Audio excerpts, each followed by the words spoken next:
I woke up a few hours later, the towel that was wrapped around my head now lying beside me, the book still resting on my chest. I stretched, looked over at the clock, and realized I had been asleep for 4 hours. I picked the book back up and saw it hadn't moved, still on the same page, the name at the top, Joshua Terrell. I turned the page and started reading. I went for a walk to get in some exercise, but mostly out of boredom. What I experienced that day made me glad I went. I did my good deed for the day. I saw a young black boy running through the park. Didn't think much of it at first. Then I noticed a police officer chasing him. I called out to him, told him to run toward me. He didn't know me, had no reason to trust me. But he listened.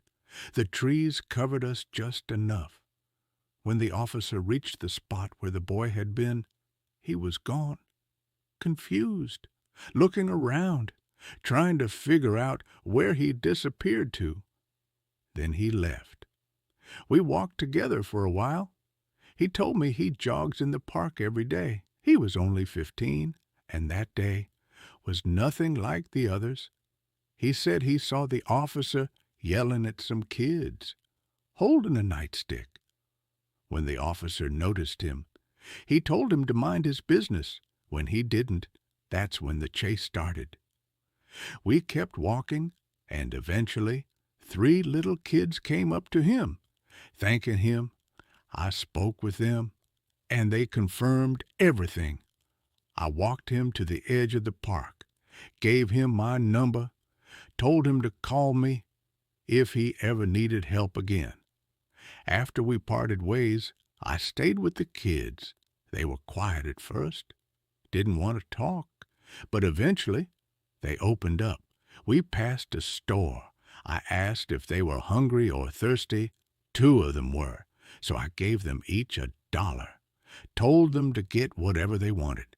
They went inside. I stayed outside with the other boy, and that's when he started talking.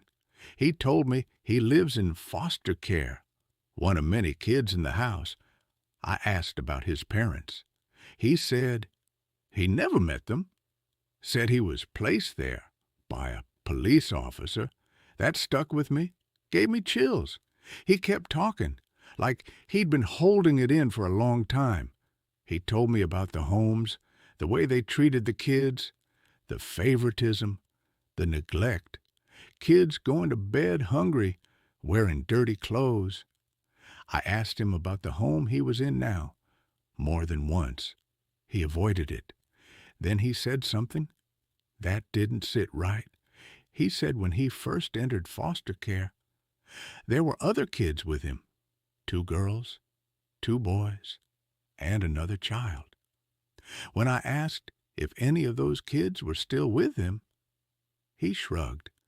The other kids came back from the store, and we kept walking. I couldn't take them all the way home. He told me if I did, they would get in trouble. So I stopped short, watched them walk away. Then I crossed the street and followed from a distance until I saw where they were going.